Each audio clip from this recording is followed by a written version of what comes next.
Buenos días, vamos a iniciar la tercera sesión. Ayer dos conferencias, se dictaron dos conferencias. La primera sobre aspectos geoestratégicos, institucionales, políticos y un poco económicos. La segunda sobre los aspectos militares de la geoestrategia.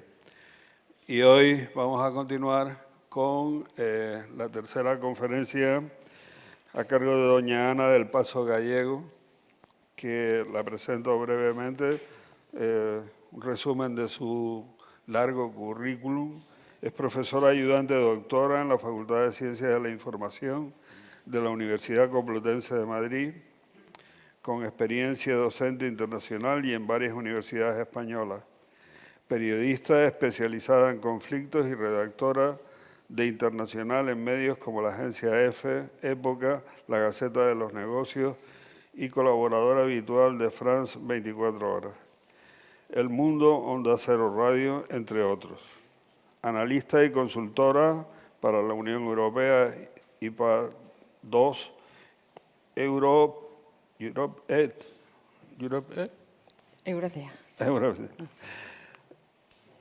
OEA y varios think tanks de Estados Unidos y España. Autora y coautora de libros y capítulos académicos, conferenciante y ganadora de premios de periodismo como el primer premio Ejército de Medio Impreso, otorgado por el Estado Mayor del Ejército en 1997, y el premio UNICEF de periodismo por su cobertura en la Guerra del Golfo en Irán en 1991. Su conferencia es el título Los conflictos armados como herramienta política y de proyección comunicacional. Pues muy bien, tiene la palabra doña Ana del Paso. Muchas gracias. Buenos días a todos y a todas. Es un placer tenerles aquí en esta isla tan bonita y en esta ciudad tan bonita que he descubierto. Hoy he tenido la oportunidad de pasear y por las calles, hablar con gente, tomarme un café en una terraza y me parece un sitio idílico para trabajar, para vivir, para escribir, para pensar y para ser feliz. Agradezco a la Fundación, al Ayuntamiento y a la Caja que me hayan escogido para dar esta conferencia sobre conflictos armados como herramienta política. Y como ha dicho el profesor catedrático, pues yo tengo experiencia tanto sobre terreno que, aunque ya he pasado el testigo a periodistas más jóvenes, y ahora pues imparto en las universidades y escribo desde el punto de vista de análisis de información, de documentación y de contraste.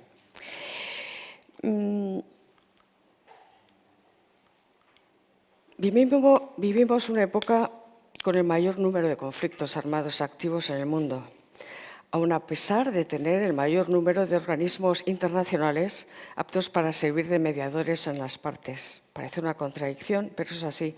A veces piensas, bueno, ¿y los organismos internacionales mediadores han perdido crédito, funcionalidad, interés, no se les oye? Bueno, hemos visto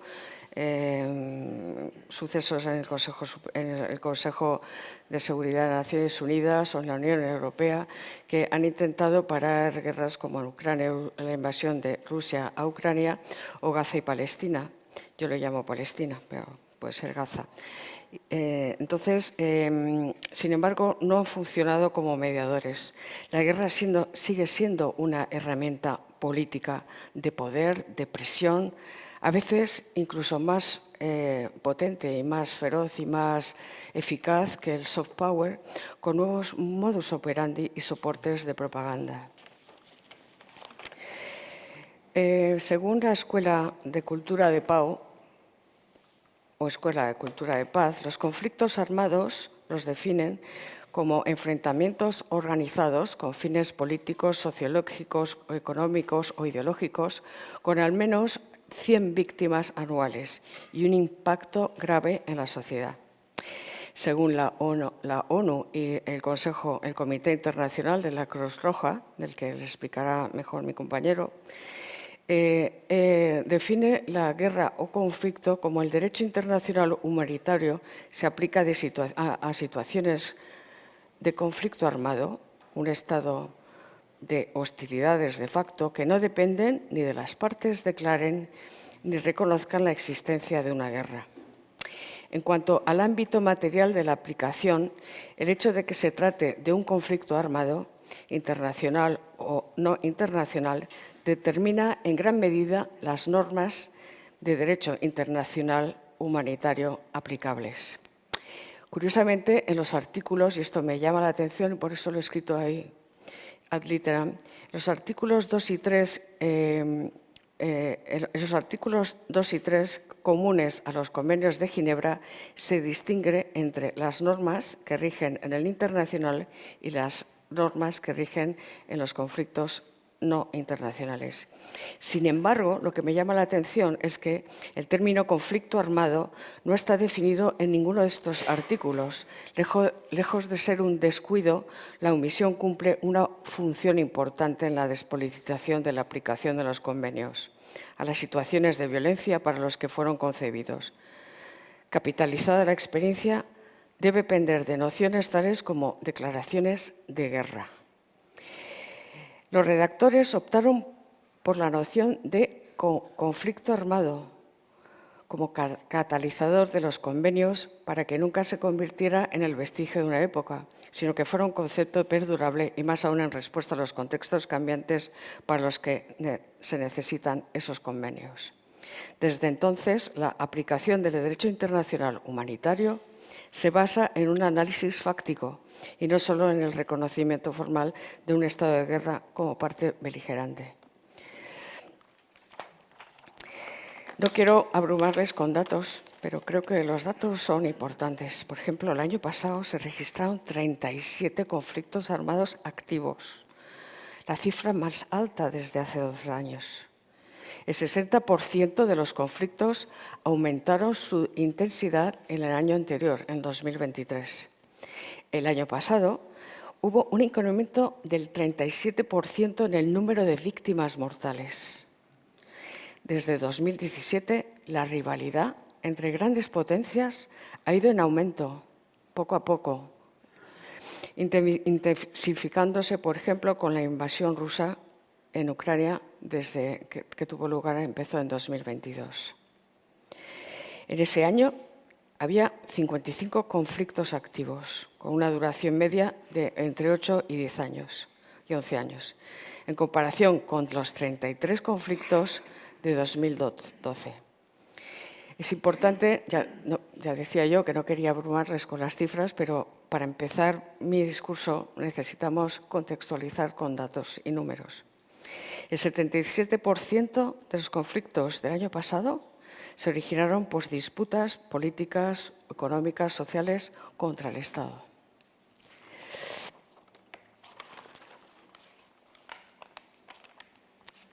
¿Qué se persigue con un conflicto? La instrumentalización del conflicto sirve para, primero, consolidar el poder interno. Lo estamos viendo en Rusia, lo vimos en Rusia con Chechenia, lo estamos viendo en Myanmar y lo hemos visto en Siria. Segundo, redirigir las tensiones sociales. Eso lo vemos prácticamente de facto en el conflicto entre Israel y Gaza. Tercero, reconfigurar el orden internacional. Esto lo estamos viendo en la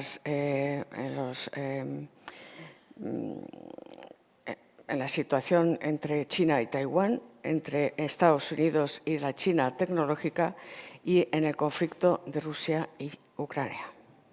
Cuarto, sirve también para mantener las disputas territoriales. Lo estamos viendo con India y Pakistán y también con Camboya y Tailandia.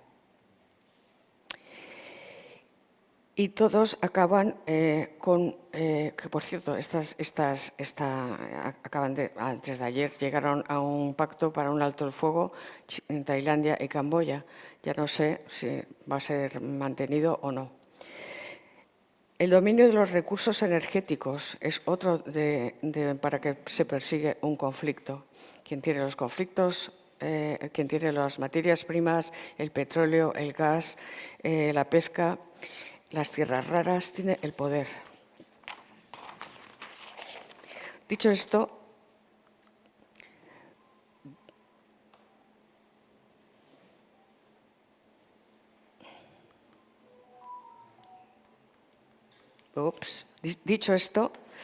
el título de mi conferencia nos lleva a la narrativa de la guerra. ¿Cómo se aplica? Primero se usan, es casi como dicen los ingleses, es by the book, es decir, siguen un código, unas instrucciones que son aplicables, siempre lo hemos visto en revoluciones, conflictos armados, guerras, etc. Utilizan falsos relatos para manipular con propaganda y desinformación hacia la opinión pública. Y así justifican los conflictos. Utilizan esta manipulación para, bueno, yo lo he hecho así y por eso estoy invadiendo, por eso he iniciado una guerra, por eso he declarado la guerra o por eso he hecho una incursión. 2. El uso de imágenes, fuentes, hechos difíciles de contrastar, porque no olvidemos que en los conflictos armados el acceso es muy limitado. Entonces, a veces informar sobre tanto las organizaciones internacionales, las ONGs o los periodistas que estamos sobre el terreno, nos cuesta mucho trabajo acceder al lugar, con lo cual es muy difícil saber si los targets han conseguido, los objetivos han conseguido, el número de víctimas, qué daños ha causado el ataque, etcétera. Las redes sociales se utilizan en buena medida para intoxicar. Pero es que además el efecto es exponencial. Antes los medios de comunicación, radio, televisión y prensa escrita, el efecto de contestación era mucho más controlado, las cartas director, lo que sea, pero sin embargo con las redes sociales el efecto es exponencial de lo que tú posteas y reposteas cuando abres un hilo informativo. Las redes más utilizadas para los conflictos armados son Facebook, Twitch, Telegram, X, Instagram y TikTok. De hecho, TikTok se ha convertido en la CNN de los conflictos armados, casi transmitidos en directo. ¿Se acuerdan ustedes? En la Guerra del Golfo, en la primera, en 1990, la CNN retransmitió en directo desde Bagdad cómo era bombardeada por la coalición internacional. Y todo esto es utilizado con el objetivo de intoxicar. Pero esto no es una cosa nueva. Antes los camiones, aviones, etcétera, lanzaban octavillas, esto lo hemos visto, y se informaba de falsos partes de guerra, falsos vídeos, falsos fotografías, que aunque este recurso se ha mantenido, pero digo que no es algo nuevo desde que existe la fotografía y la televisión. Cuarto, las campañas de difamación. También se aplican las campañas de difamación que crean un efecto inmediato en la opinión pública. Quinto, desmentir una mentira. Es muy difícil desmentir una mentira. Goebbels decía que 3 veces dicho una mentira se convertía en una... No, 4 veces dicho una mentira se convertía en una verdad. Y también, por ejemplo, el senador Irwin Johnson, famoso, mis compañeros saben que la verdad es la primera víctima de la guerra. Y esto es lo que dijo él, y es lo que cuando estamos los periodistas, bueno, yo ya no, pero los vemos desplegados en las zonas de combate, vemos que la verdad es casi brilla por su ausencia. La propaganda se produce desde 3 partes, desde el agresor, el agredido, la comunidad internacional. ¿Qué es lo que buscan? Crear confusión con opinión, contrastar, marear a la opinión pública.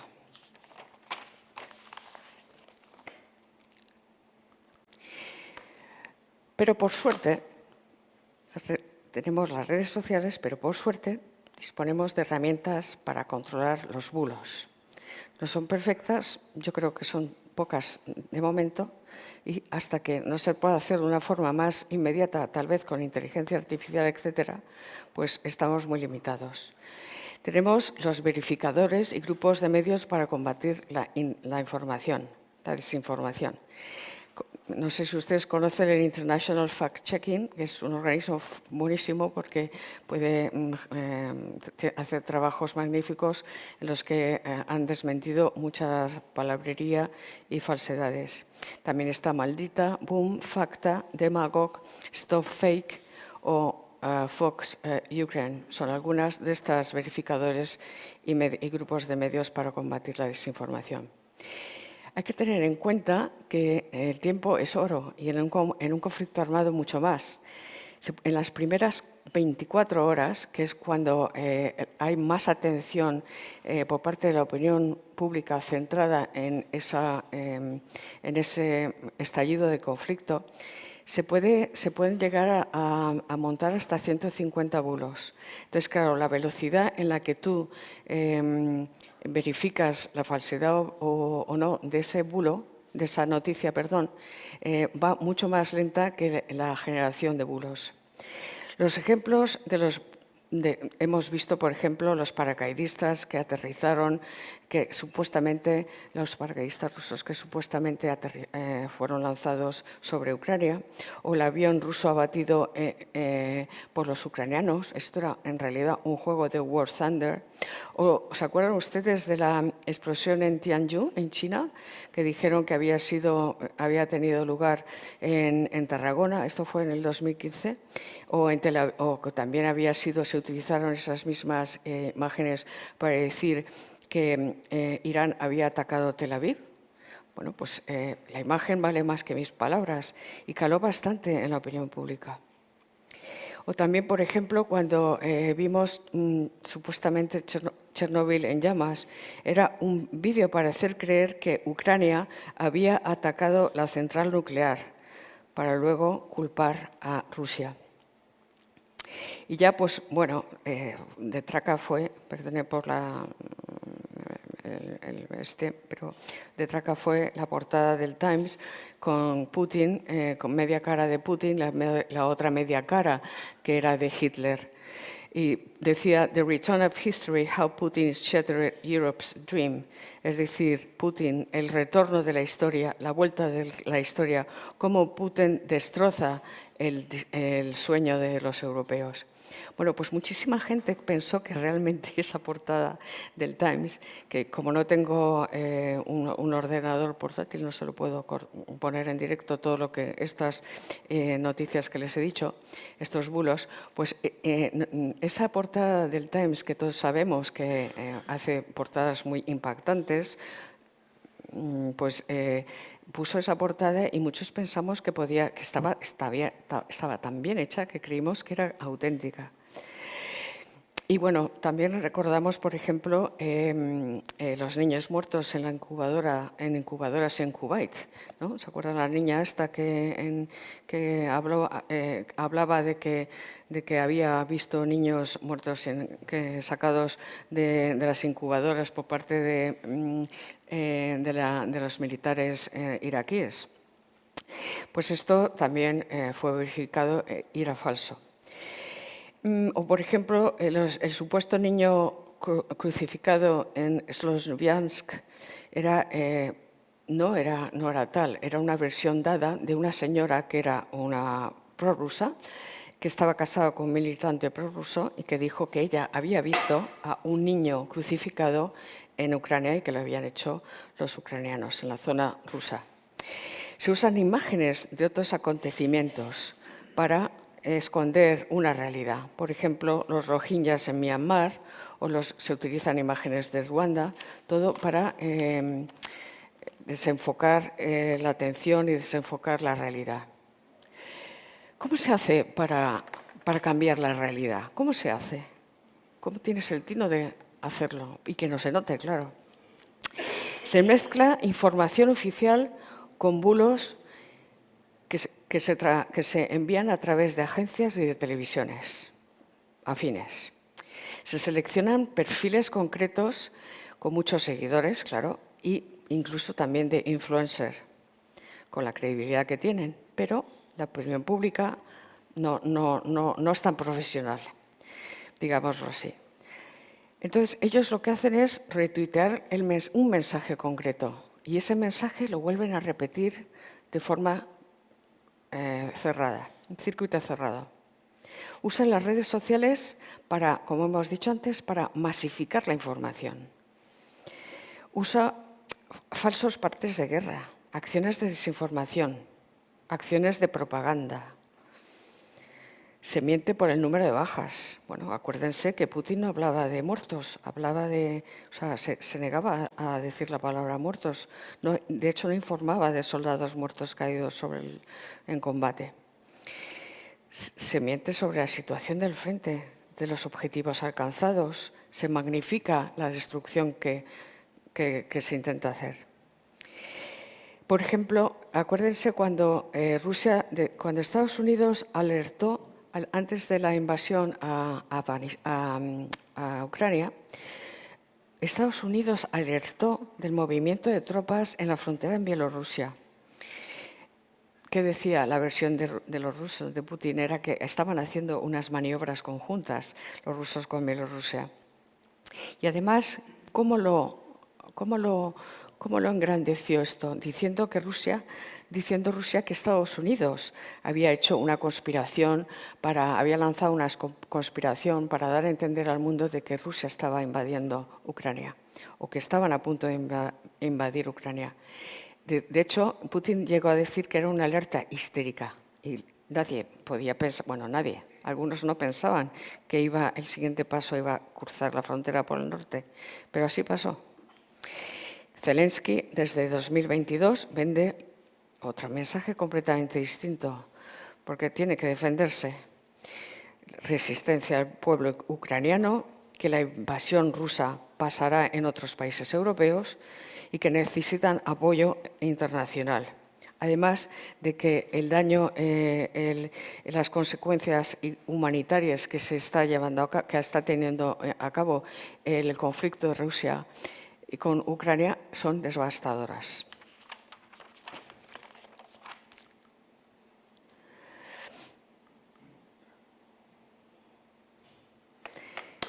¿Y qué se busca con la narrativa discurso? ¿Qué es lo que se busca? Vamos a hilar más fino todavía. Odio, pena, horror, injusticia son sentimientos que acaparan muchísimo la atención de la opinión pública. Y cuando tienes ya la atención de la opinión pública, lo que haces es direccionarla como tú quieres, para justificar una agresión militar, para justificar una invasión, para justificar una guerra, para justificar una limpieza étnica, una limpieza religiosa, incluso para justificar un genocidio, como estamos viendo en Palestina. En definitiva, tolerar la violencia. Además, se busca aumentar el nivel de la tensión. Es decir, ¿cómo? Dividiendo las opiniones, dividiendo a un país, crear versiones dogma, la mía es la buena. Estigmatizar a un grupo social, étnico, económico. Alentar el patriotismo. Ay, mira, están siendo atacados, el país, lo vale todo, que no nos pase a nosotros. Y hacer creer, que es muy duro esto, hacer creer que no hay recursos para todos y que, por supuesto, no se pueden repartir. Objetivos claros, moldear la percepción de los hechos, justificar las acciones y pedir el apoyo popular. Una vez que se ha conseguido esto, tu campaña de propaganda es un éxito. Y para eso lleva pasos que hay que dar. Además de las redes sociales, se usa el soft power, los think tanks, que muchas veces en Estados Unidos o en Washington está la calle H, donde están todos los think tanks y también los lobbies, que están permitidos, no como en España todavía. Y entonces ahí se pone en marcha este mecanismo del soft power con los think tanks y agendas de eventos para generar mesas redondas, conferencias, visitas y tal, para generar opinión. Todo ellos en procesos que se hacen antes de la guerra, durante de la guerra y después de la guerra. Para, primero, moldear la percepción de los hechos. Segundo, para justificar las acciones, como hemos dicho antes. Y tercero, para pedir apoyo popular. Es decir, la opinión pública tiene que estar de mi parte.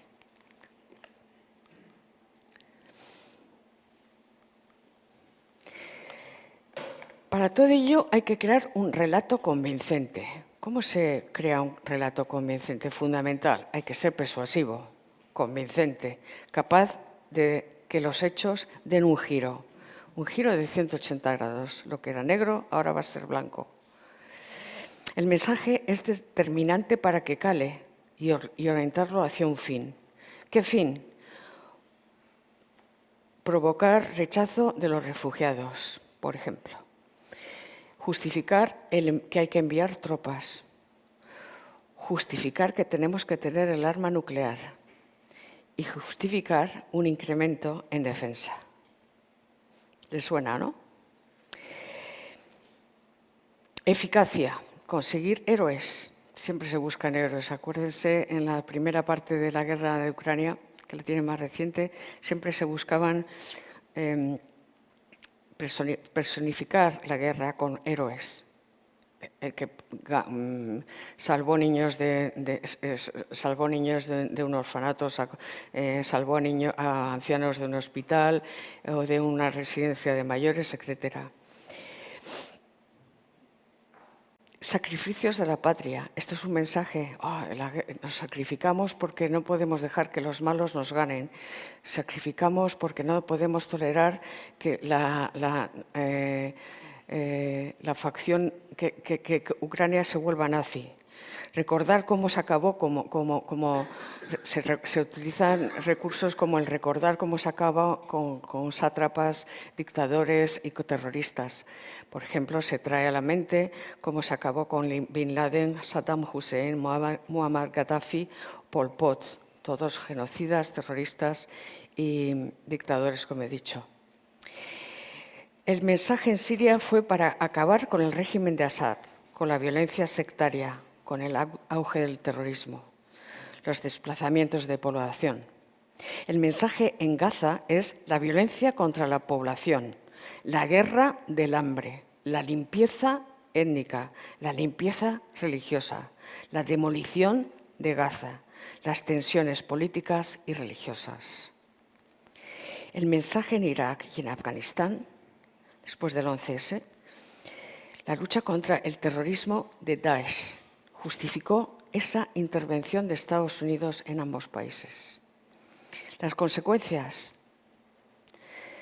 impacto en los civiles, siempre llevan la peor parte y los periodistas hacemos hincapié en darles voz e imagen a los civiles porque no tienen otra escapatoria.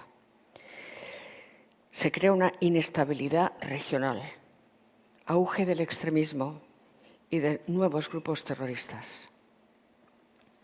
En África hemos visto, por ejemplo, en Sudán del Sur, en Eritrea, en República Popular del Congo, en Somalia, en Ruanda, en Angola, en Liberia o en Malí.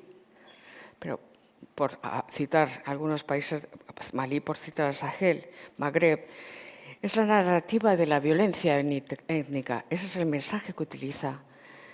La violencia étnica, la corrupción en la explotación de los recursos naturales, la fragilidad del Estado, el Estado fallido. Los resultados son básicos. Otra vez, el impacto que crea en la población civil, que es la que padece las torturas, las muertes, las violaciones, los saqueos de sus bienes. La destrucción de infraestructuras y propiedades, arrasar el país. El masivo desplazamiento de civiles. ¿Cuántas veces vemos refugiados y desde hace cuánto vemos campos de refugiados? Jordania tiene el mayor número de refugiados del mundo y el que lleva más tiempo en alto. Se crea un estrés postraumático a la población difícilmente curable, que mantiene por generaciones. De hecho, se dice que en Ucrania hay 2 generaciones que se las da por perdidas. En la inestabilidad regional, el efecto dominó. El auge de los extremismos crea tanto los populismos como el far right, la extrema derecha. ¿Y qué otro resultado ofrece? La aparición de nuevos grupos terroristas.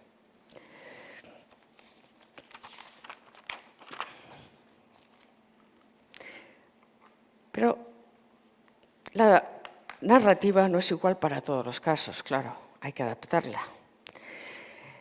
Hay que adaptarlo si es un conflicto híbrido, si es un conflicto multiétnico, si es un conflicto transnacional o con una coalición internacional.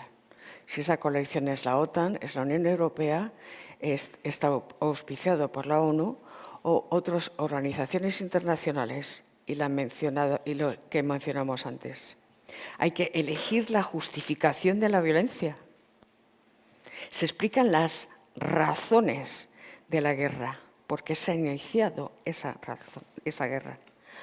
Puede ser autodefensa, para mantener una supuesta democracia, para que no nos quiten la libertad o por justicia. Hay que deshumanizar al enemigo. Van a acabar con nosotros, nos van a masacrar, van a arrasar el país. Matan, violan, es el demonio.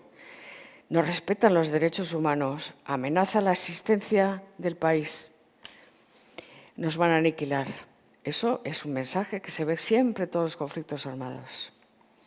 Es una técnica. Y luego esto, como he dicho y reitero, siempre hay que mantenerlo antes de la guerra, durante la guerra y después de la guerra. Yo siempre he dicho que cubrir un post-conflicto es lo más difícil. Es mucho más, para un periodista, es mucho más fácil el pre y el durante. El post-conflicto es el sálvese quien pueda. Hay que controlar la información, pero tanto la salida como la entrada de noticias en audiencias, controlar la censura o desacreditar la fuente y los datos. Eso, no, si lo ha dicho tal, es mentira. Desacreditar a una persona, a una fuente, a un organismo, es una herramienta muy eficaz. Entonces, para ello aplican también la contranarrativa, es decir, lanzar mensajes favorecedores de lo que se ha hecho, aun sabiendo que está mal, y blanquear la imagen. ¿Y cómo se blanquea la imagen? Con campañas, con campañas publicitarias. Y ahora, con la irrupción de la inteligencia artificial, lo vamos a tener bastante complicado, porque dentro de 5 a 10 años no vamos a poder controlar o verificar tan fácilmente como hasta ahora, y toco madera, qué es lo real de lo que es no real. Se puede manipular la voz, se puede manipular la imagen, se puede manipular el contexto, el discurso, el mensaje.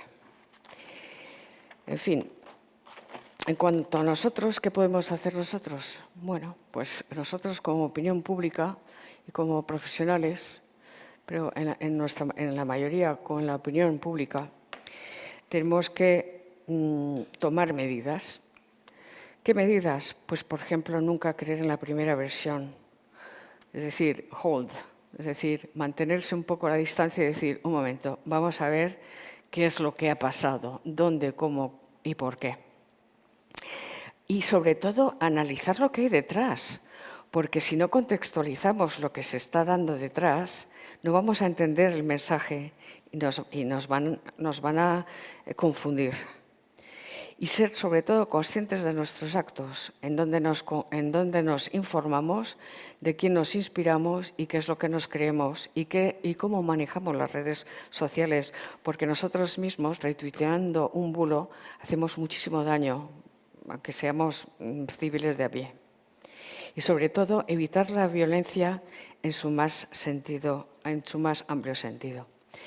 Esto es lo que quería contarles y he sido lo más breve posible porque me interesa mucho conocer sus preguntas y estoy dispuesta para responderlas cuando quieran. Gracias.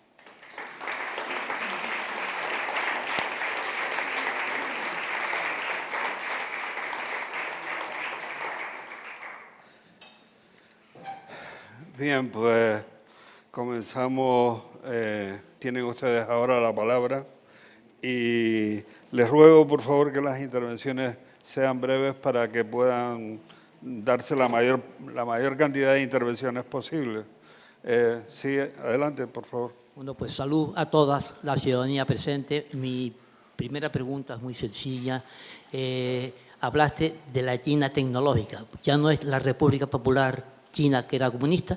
Y la otra pregunta es, ¿debemos los países que se dicen democráticos, cuando hablo de democracia participativa, buscar procedimientos para informar, educar, para evitar que la publicidad y la propaganda infieran en la conducta de la sociedad? Muchas gracias. Dos preguntas muy interesantes.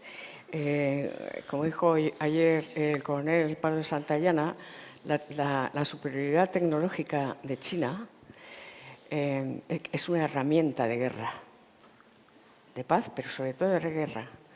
Y está muy superior al resto de países. Con lo cual, Estados Unidos no puede alcanzar la rapidez con la que quisiera a esa tecnología de China.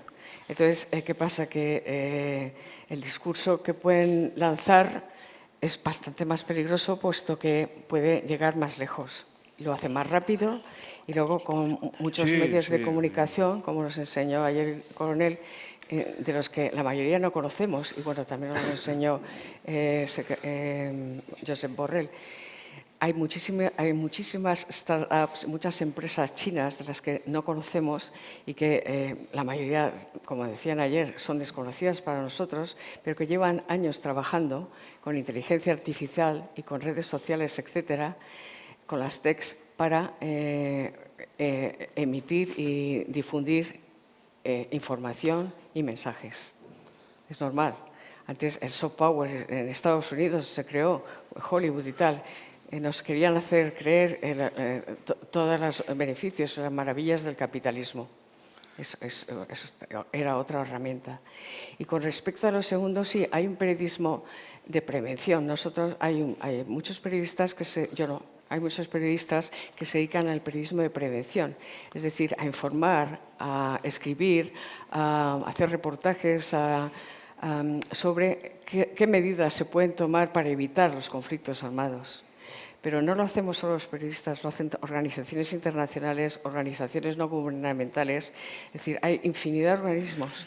Pero lo que estamos viendo es que, bueno, desde la Segunda Guerra Mundial hasta ahora, ha funcionado. Es decir, cuando a mí, por ejemplo, me dicen es que la ONU no saca adelante nada, no consigue nada, digo, bueno, a ver, es muy difícil.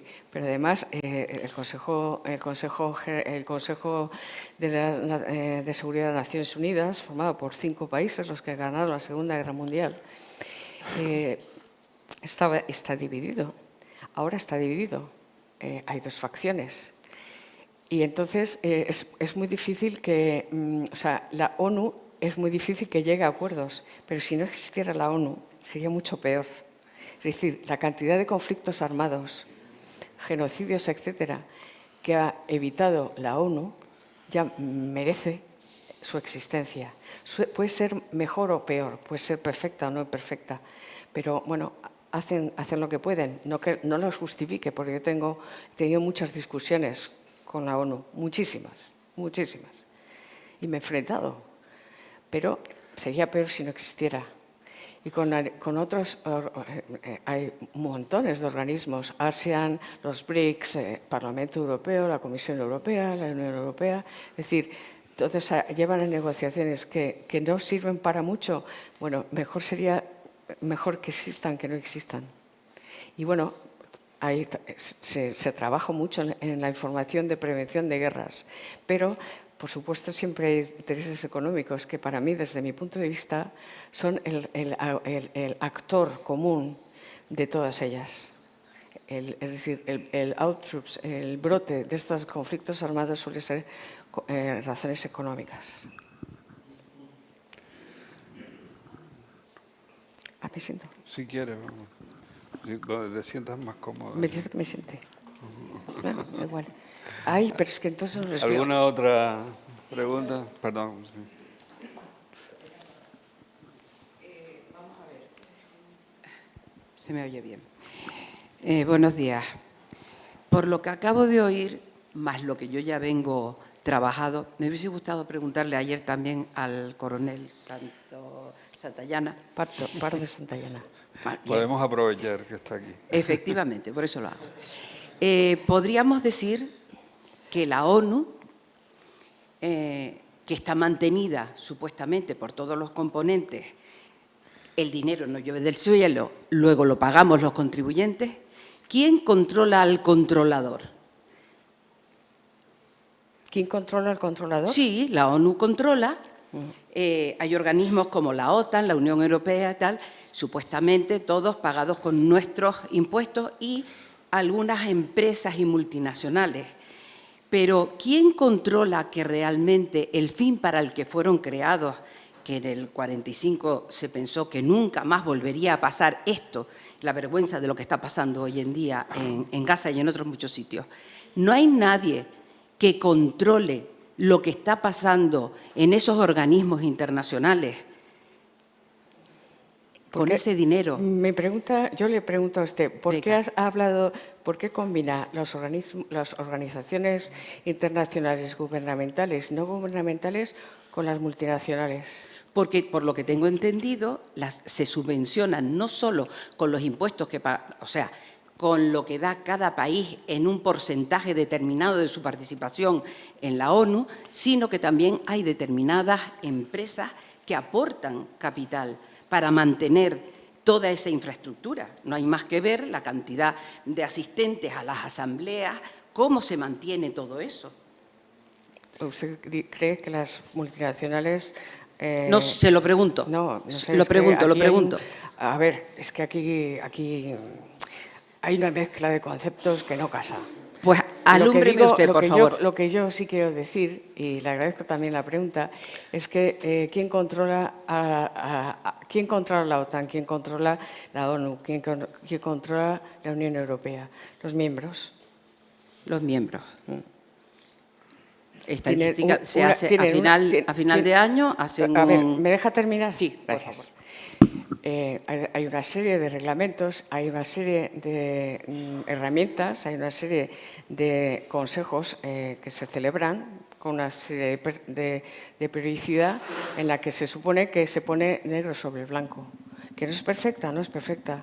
Seguro que la Junta de Vecinos de su caso tampoco es perfecta cuando recibe el papel de lo que se ha hablado en la Junta. Pero no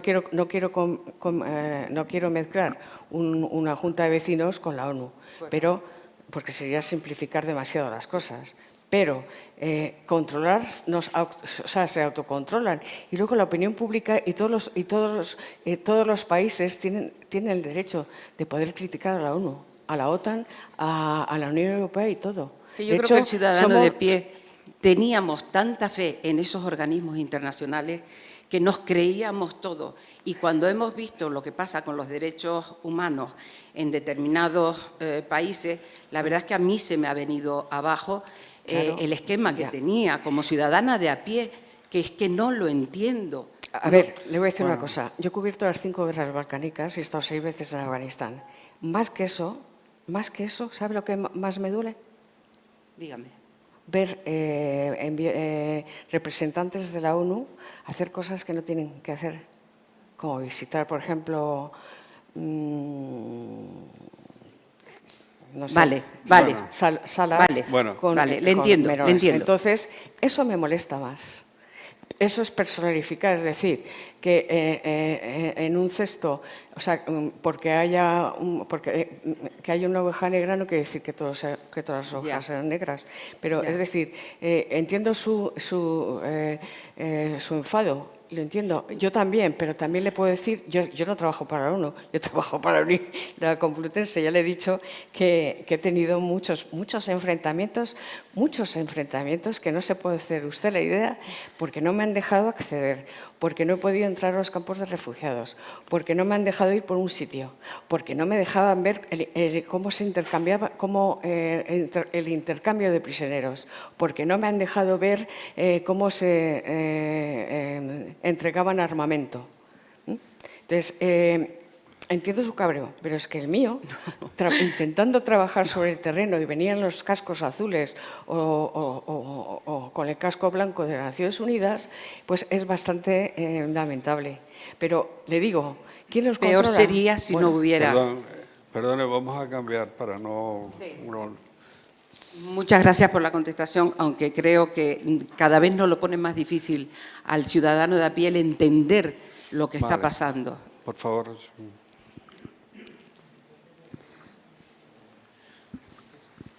Tenía una pregunta, porque aquí hemos hablado sobre los mensajes para desunir, vale. Pero quería preguntarte también los mensajes para unir. Por ejemplo, has comentado que has estudiado en las guerras balcánicas, y yo veo las guerras balcánicas como las guerras caucásicas como muy parecidas, en el sentido de sujetos que normalmente han estado en paz durante muchos años, ocurre unas circunstancias durante X tiempo y hay un conflicto. Quería preguntarte cómo haces los periodistas o la sociedad, cómo un croata de Croacia puede cambiar durante el tiempo la perspectiva que ha tenido culturalmente ocasionada por la guerra contra un serbio, o por ejemplo, cómo ahora en el conflicto armenio-azerí, cómo un armenio-azerí que de los de 90 o de los 60 han estado en conflicto constante y culturalmente ha permeado ese odio, o en el nacionalismo del propio armenio y azerí, ese odio contra el compañero, porque esas naciones, al fin y al cabo, creo que han nacido gracias también al odio entre mutuamente. ¿Cómo como periodista puedes promover que el armenio o el azerí vuelvan otra vez a estar en paz?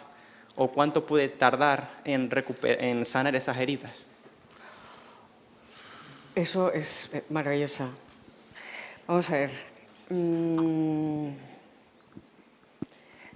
Ejemplos claros, ejemplos muy claros.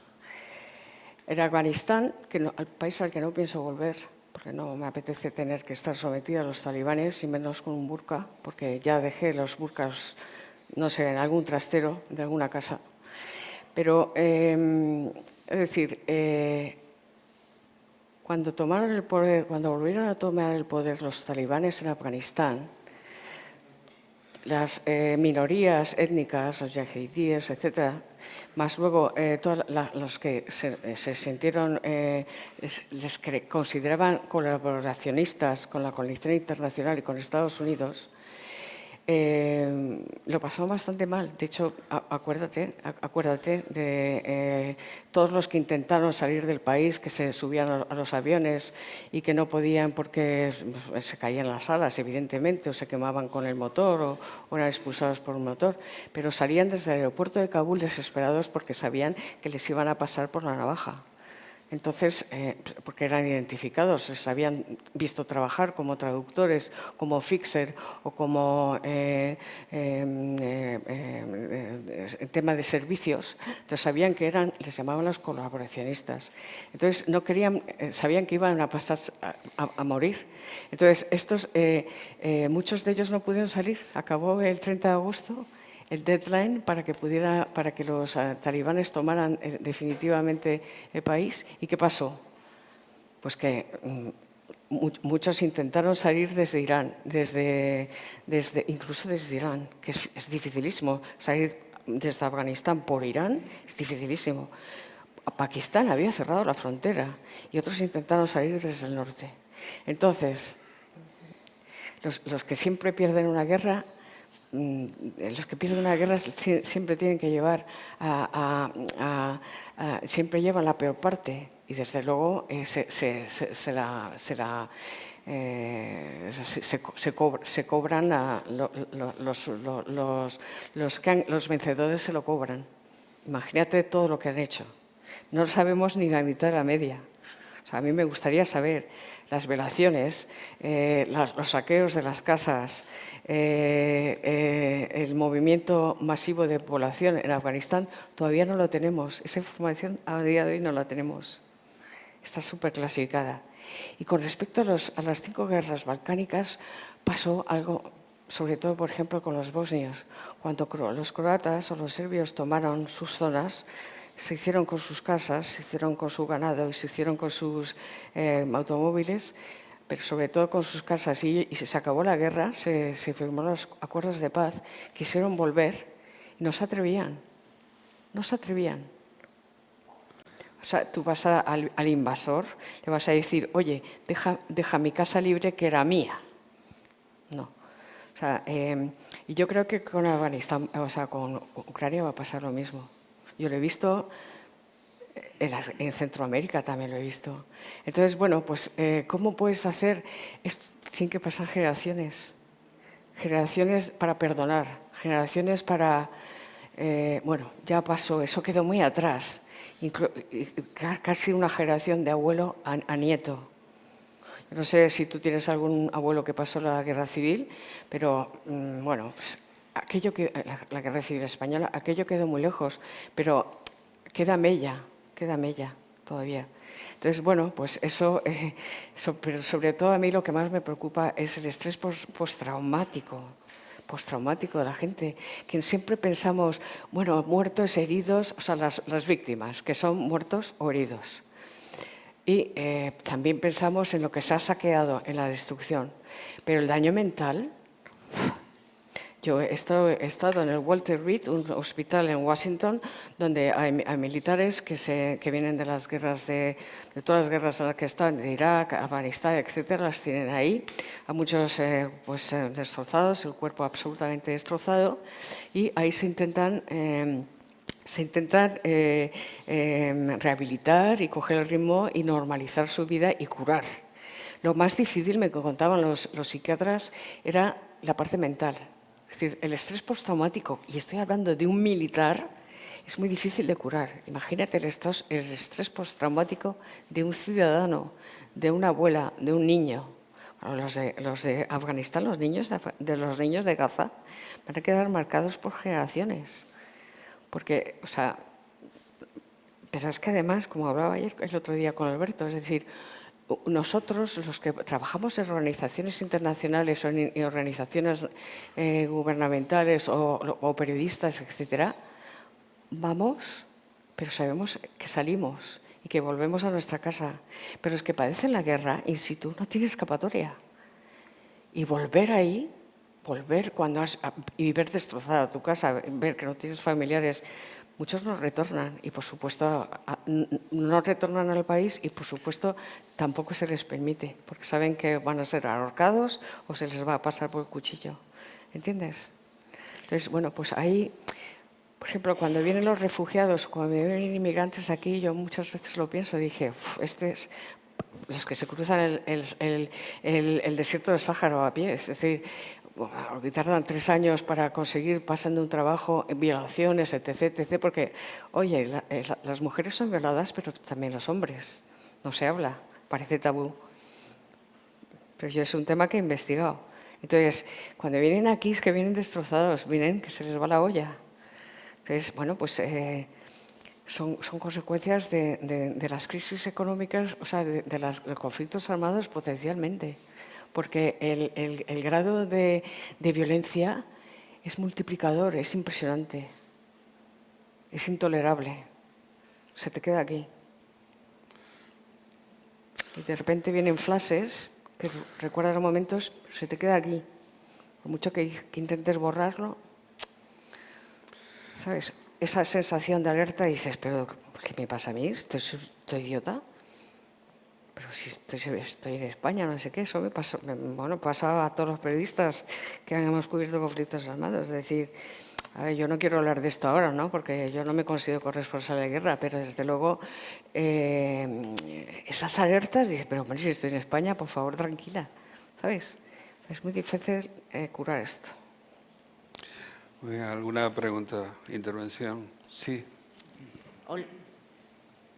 Hola, buenos días. Mi nombre es Pilar y querría preguntarle ¿cómo podemos los ciudadanos, aparte de buscar periodistas que sean creíbles, ¿Cómo podemos qué, perdón? Sí, ¿cómo podemos luchar contra el callo este que nos está saliendo, tendiendo a la indiferencia, porque ya no nos creemos lo que vemos, lo que oímos, lo que leemos, porque yo al menos me siento constantemente manipulada. Gracias, Entonces, Pilar. esa era una pregunta. Y después solo una reflexión. ¿No cree que sobra testosterona en el mundo y falta una acción más femenina en el sentido de colaboración, de yo gano pero tú también ganas, aunque yo tenga que perder un poco, pero si tú vas a estar mejor, vamos adelante? Bueno, en el mundo, o sea, a mí la imagen que me quedó ayer y que me queda hoy son de señores con egos muy altos, con peleas por tener más, que económicamente tengo el ganar yo es porque tú pierdes, y no veo una salida. No veo una salida más que algo más, una visión más colaborativa de la sociedad, más femenina, sinceramente. Bueno, gracias, Pilar. A ver, nosotros tenemos como opinión pública, como ciudadanos, tenemos una responsabilidad y tenemos herramientas para hacerlo. O sea, no caer en la falsa, en la falsa utilidad de las redes sociales cuando están dirigidas, cuando el mensaje está dirigido. O sea, yo no voy a retuitear algo que no estoy segura que es verdad. Y no dejarte llevar por, qué fuerte, qué duro, mira lo que he visto. Y empezar, no. Tienes que dejar ahí un impasse de tiempo. Porque cada vez que haces tú eso, cada vez que haces el clickbait, esto hace que se genere más tráfico. Las empresas que mantienen esas dueñas de esas redes sociales hacen caja con tu reacción ante una noticia súper fuerte, potente, una muerte, un asesinato, las imágenes. No hay tanta regulación como se dice que hay de imágenes de violencia en las redes sociales, pero tampoco la hay en la televisión. Que no nos olvidemos que antes de las redes sociales estaba en la televisión, y el consumo diario que nosotros recibimos falso o en películas o de informativos de violencia es elevadísimo, me parece elevadísimo. Yo soy bastante sensible con eso, y eso que me dedico a ello. Entonces, nosotros tenemos que ser completamente conscientes de que cuando retuiteamos cosas así, estamos haciendo ganar dinero a las multinacionales. Y luego estamos propagando el bulo.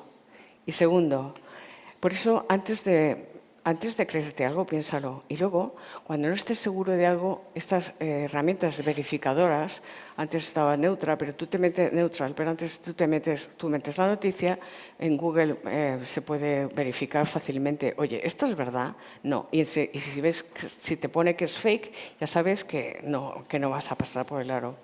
Y lo que puedes hacer es, si estás en los chats de WhatsApp, de mensajería telefónica o Telegram, lo que sea, es decir, oye, he visto esta noticia, no lo abráis porque es una mentira, y lo único que hace es atraerte para que cliques, y así las empresas ganan pasta. Y encima están dando una imagen que no es. Yo soy lo suficientemente racional como para saber qué es lo que está bien y qué es lo que no está bien hecho. Y luego, con respecto a la mujer, bueno, aquí tenemos Ursula von der Leyen, de la que no pienso hablar, que dices tú, bueno, pues no sé, porque si tiene que haber mujeres como ellas, pues no sé, me callo.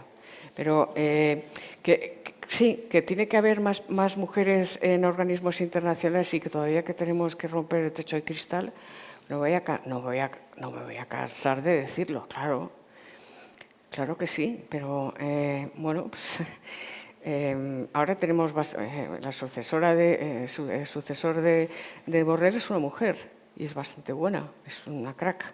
Entonces, bueno, pues que debería...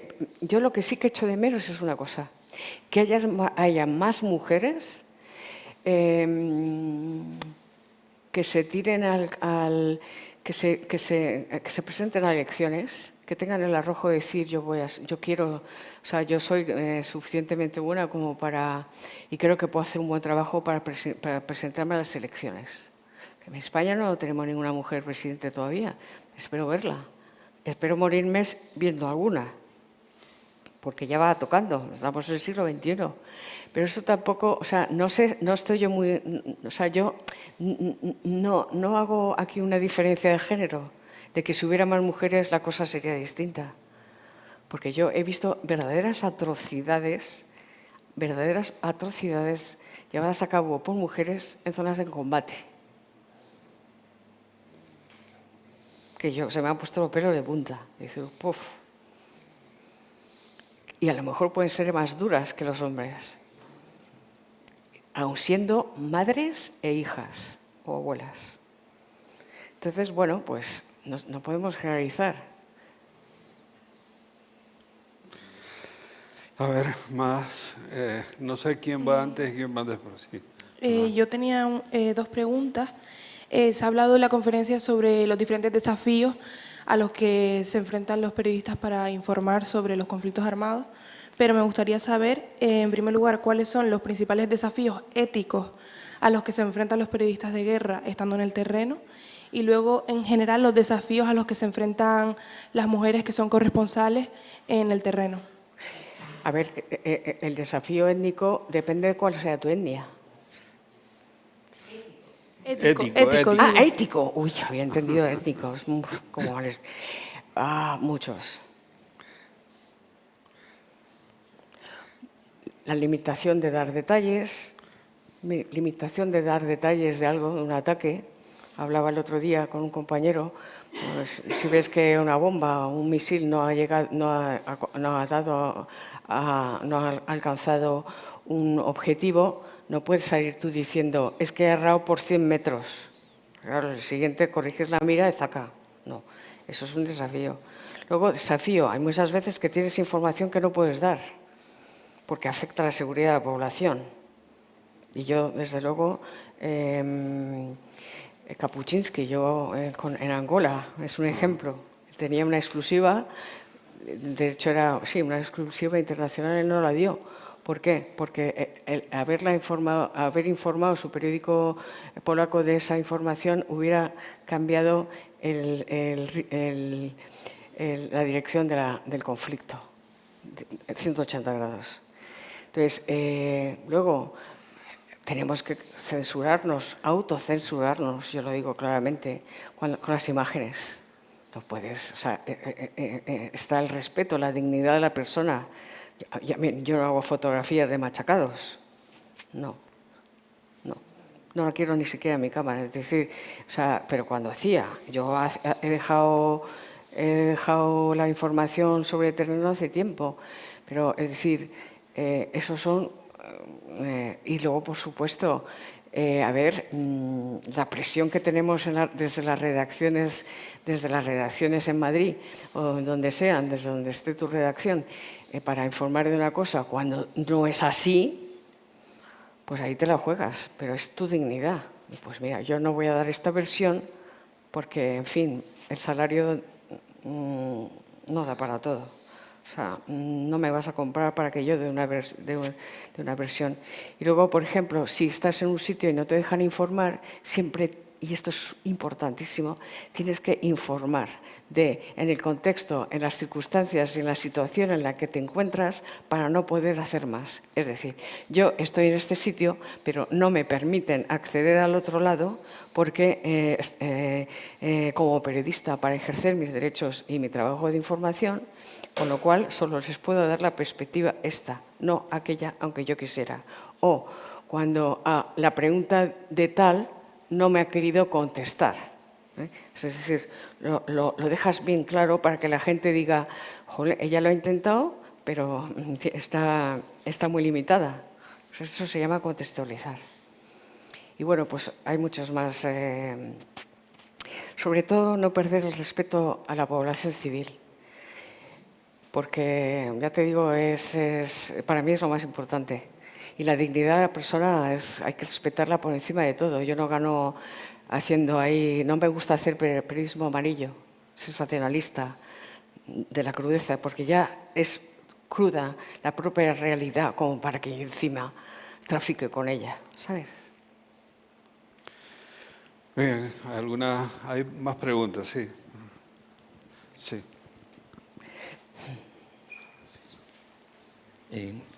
Buenos días, gracias. La verdad que agradecer creo que el debate o la exposición del tema de la guerra es importante y estamos en una preguerra, de alguna manera. Y digo esto porque viendo los datos que dio ayer el coronel y los datos que se han puesto, lo que aquí queda una evidencia, y es que Estados Unidos, como imperio del mundo, está en declive. Y que parece que hay un resurgimiento por otro lado. Y parece que esto no se puede arreglar que no sea de forma con armas, por lo visto. O las armas pueden ser para disuadir. Pero veo más bien que se está utilizando eso cuando, si lo que tenemos es que hay un país que está avanzando tecnológicamente, lo que tenemos por el otro lado en Occidente es todo lo contrario. Un país que está quitando las universidades, arrollando el conocimiento y quiero decir, en todas las facetas totalmente contrarias. Sí. La cuestión es, ¿no nos queda otra opción más que ir a la guerra? Porque parece que lo que nos estamos preparando es para una guerra. Más armamento, más... bueno, lo que está pasando de Estados Unidos con Europa ya es una cosa que nunca nos lo pudimos imaginar. O sea, que nos estén haciendo pasar por lo que nos van a hacer pasar, porque esto no cabe duda de que va a llegar después a la población con menos recursos. Es evidente, si lo vas a gastar en unas cosas, no lo tendrás que gastar en otras. Yo lo que veo, y se ha dado en el curso, es que no veo qué podemos hacer nosotros, o quiero decir la población en Europa, aceptar esto como irreversible. Gracias. ¿Se llama? Andrés. Andrés, gracias. A ver, no es ya un hegemón. Estados Unidos no es el hegemón. Está en decadencia. Entonces, ahora el mundo se está rediseñando. Es el nuevo orden mundial. Yo lo llamaría el nuevo desorden mundial, porque no sabemos a dónde vamos. Pero ya las potencias, o sea, el poder es transnacional. Y ya hay multipolar. Ya está China, los BRICS pegando fuerte, Estados Unidos, China, Rusia. Es decir, yo le preguntaba al agregado de defensa chino en la embajada en Madrid, le decía, bueno, vamos a ver a China como nuevo hegemón. Y decía, no, nosotros no queremos ser hegemón, nosotros lo que queremos es ganar dinero. Y decía, ya, pero a veces ganar dinero es a base de armamentos, es decir, por las malas. Dice, no, nosotros nuestra mentalidad filosófica china oriental es distinta, no somos como Estados Unidos. Entonces, bueno, ahí lo dejo, porque eso es una fuente interesante. En cuanto a lo de la tecnología, el siglo XXI es tecnología pura y dura. El que tenga la tecnología va a ser el dueño del mundo. Es decir, no podemos ir hacia atrás. Es decir, es una inversión que tenemos que hacer.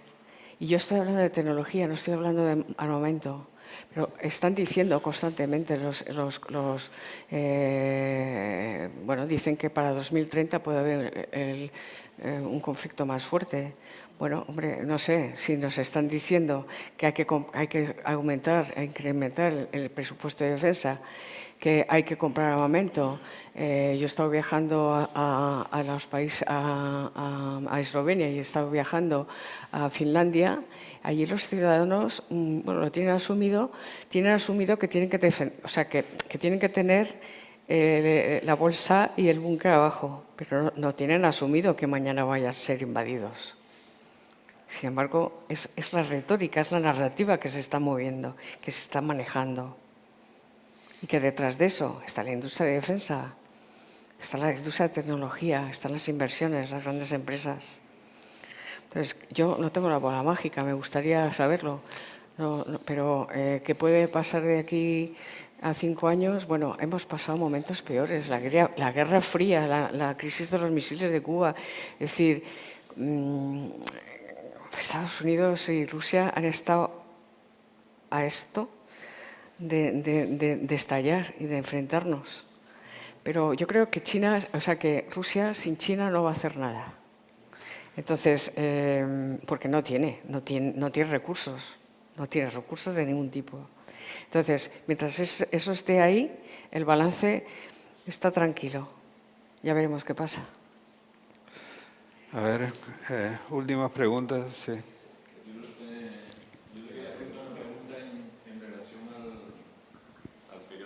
Hemos estado hablando de la manipulación de la información, de cómo a través de las redes, pero yo quería ir un poco más allá a lo general, ¿no? Porque la información está como occidentalizada, ¿no? Con este cambio, lo que comenta el compañero, la posición de Europa y demás, y creo que la información que nos llega está como muy controlada, ¿no? Realmente no es sobre lo que nos informa, sino sobre lo que no nos informa, ¿no? Hay un montón de conflictos en África y tal que no nos enteramos de nada, realmente no sabemos lo que significa China o lo que eso. Es como un control ahí constante, como que parece que el periodismo, creo yo, que necesita dar un paso o hacer algo porque forma parte de la rueda esta constante en la que estamos todos metidos, ¿no?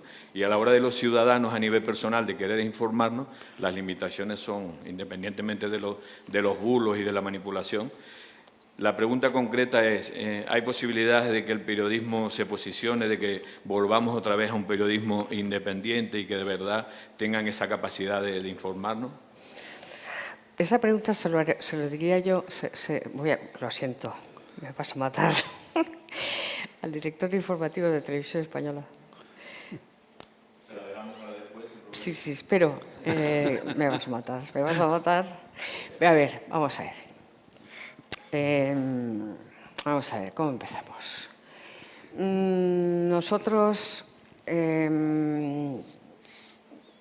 yo no me informo solo de un medio. Me formo por muchos medios internacionales, españoles, en plataformas digitales, en televisión, radio. Pero es porque yo me dedico a eso y me gusta. Y también quiero saber. Pero lo que se transmite en los medios de comunicación es porque se supone que lo que más nos interesa a los españoles, y además de hecho es así, por lógica, es lo que está pasando en España. Y lo que está pasando en Europa, porque nosotros no formamos parte de Asia, no formamos parte del ASEAN, de los grupos de países de ASEAN. Entonces, lo que nos interesa es lo que pase en España, en Europa y en la Unión Europea. Si fuéramos un país asiático, Singapur, pues nos gustaría que sobre Asia, la zona y los grupos, las OIGs y ONGs como ASEAN que se dedican a eso, o los BRICS, etcétera, que centralizan la información en esa zona.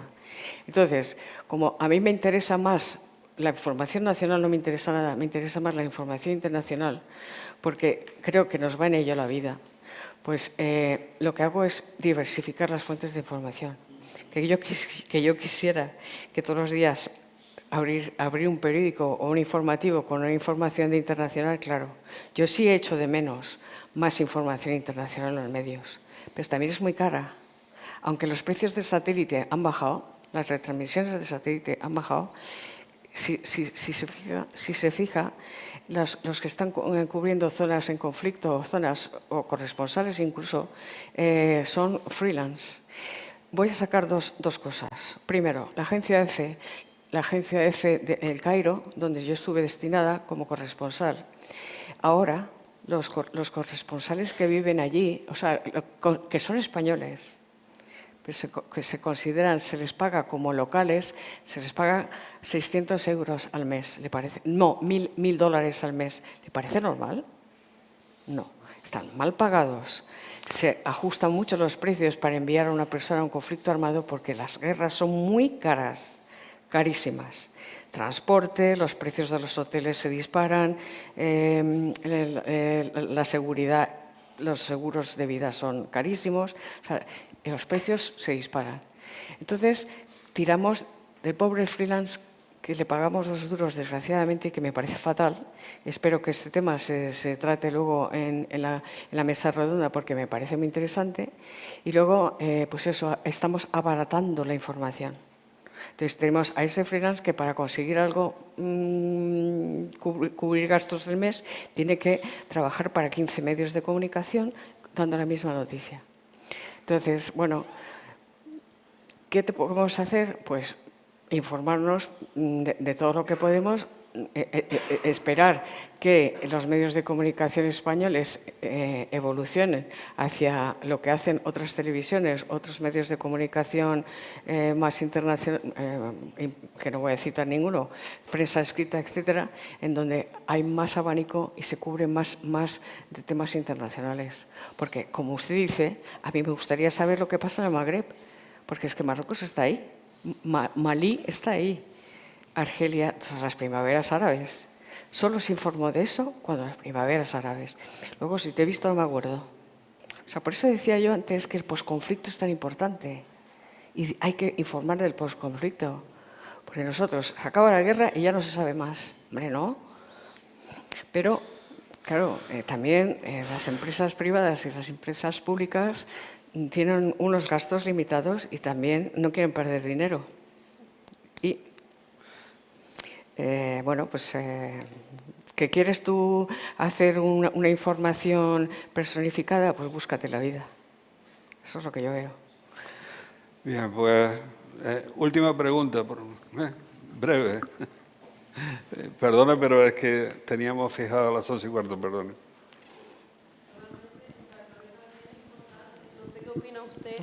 Gracias. No sé qué opina usted. Creo que es importante no solamente cubrir los conflictos internacionales, que sí que creo que es responsabilidad de los ciudadanos, pues si yo me quiero informar sobre lo que está pasando en Mali, buscar información específica sobre Mali, pero creo que también es súper importante la ética periodística a la hora de informar de los conflictos que se informan. Por ejemplo, no sé qué opina usted como profesional de la cobertura que se ha hecho desde los telediarios y de los principales medios de comunicación españoles, que creo que desde mi punto de vista, en el caso de Gaza, ha habido una falta de ética periodística total. Y también no sé qué opina sobre pues eso, la forma de informar, ya no del freelance que está en el terreno y que está muy mal pagado, sino de los periodistas que sí que entiendo que cobran bien, que están situados en España y que dan noticias pues parciales o súper, digamos, influidas por una corriente en concreto, ¿no? En el caso de Gaza, pues de la parte de Israel, básicamente. Pro-Israel. Ajá, sí, es decir, se dice muchas veces, han fallecido 40 personas en Gaza, como si murieran por causas naturales, cuando realmente Israel ha bombardeado un hospital, o sea... Gracias. Gracias. A ver, no. Almudena Ariza, no precisamente, que es una de las mejores corresponsales y enviadas especiales que hemos tenido y que tenemos en España, y fuera de España no creo yo que sea pro-israelí, al revés. No, hablo de los telediarios en general. O sea, de la forma de informar sobre los conflictos. No. Perdona, hay periodistas pro-israelíes y hay ¿se me oye bien? Sí. Gracias. Y o sea, a ver, esto siempre es así, ¿no? Hay periodistas pro-PSOE, hay periodistas pro-PP, en fin, aquí sabemos cómo van los medios, pero aquí y en todas partes. Entonces, bueno, que pueden ser tendenciosos, sí. Pero, por ejemplo, una cosa que se me había olvidado decir antes. No sé si ustedes han visto el comunicado de la Agence France Presse, que es la agencia francesa de noticias, como la agencia EFE, pero Francia, que decía, ha sido un comunicado muy duro. Decía, nosotros fuimos fundados, es una agencia de noticias estatal, o sea, pública. Decía, nosotros fuimos fundados en 1948. Hemos perdido muchos periodistas cubriendo conflictos armados, desastres naturales, etc., etc., pero nunca hemos perdido un periodista por hambre. Los periodistas de Agence France que están en Gaza se están muriendo de hambre, como el resto de la población. Por no hablar de los 100 y pico que han muerto en el ejercicio de la profesión. ¿Y por qué? Porque no nos dejan pasar. Solo hubo una ventana de posibilidad en la que se pudo entrar. Se entraron las televisiones americanas, etcétera, y varias españolas, no sé qué. Pudieron entrar empotrados, lo que llamamos nosotros empotrados. Es decir, tú vas con una unidad, vas a filmar esto no lo vas a filmar, no vas a poder hablar con la población, no vas a poder filmar infraestructuras, antenas, no sé qué. Es decir, vas teledirigido. Entonces, como yo decía antes a este señor con la pregunta, tienes que contextualizar. Es decir, primero, si quieres o no, entrar en esas condiciones a Gaza, porque no entra nadie, ni Blas. Entonces, bueno, quiero decir de periodistas.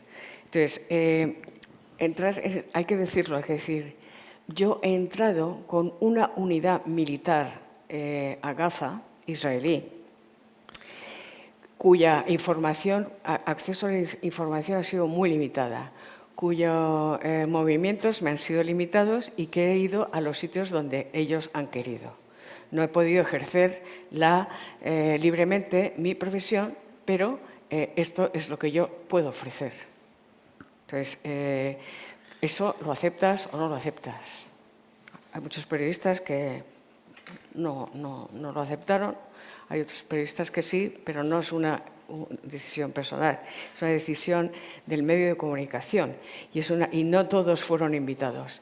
En la primera guerra del Golfo las empresas obligaron a los... O sea, esto ya es el antiperiodismo. Es el antiperiodismo. Obligaron a los periodistas a salir de Bagdad pitando, porque iban a ser bombardeados por la coalición multinacional. Claro, no mal. Pero que te obliguen, pero si estás enviado especial allí para cubrir un conflicto armado, ¿cómo te vas a ir? ¿Cómo te vas a ir? Pero esto es de traca. Y no les quedó otro remedio. Por decir, bueno, pues si te matan, el periódico, la revista o la radio o la televisión no asume el seguro ni la repatriación del cadáver. Lo decían así. Se quedaron 8 periodistas, entre ellos 2 mujeres, Ángeles Espinosa, una mujer. Entonces, ¿qué pasa? Que muchas veces los periodistas nos gustaría hacer más cosas, pero también estamos muy limitados. Pero no son los periodistas, los observadores internacionales de traca, los que van de enviados o los mediadores de organismos internacionales, los que hacen ayuda humanitaria, también están muy limitados. Tenemos una margen de maniobra porque, bueno, hay muchos intereses en juego. Entonces, bueno, que podríamos hacer más, sí, que más quisiéramos, pero muchas veces no es porque nosotros no queremos, sino porque o desde el medio de comunicación para el que trabajamos nos lo imponen o porque nos lo imponen in situ, no dejándonos ir a la zona. Creo que te he respondido. Pues muchas gracias, Ana, por tu Gracias. fantástico.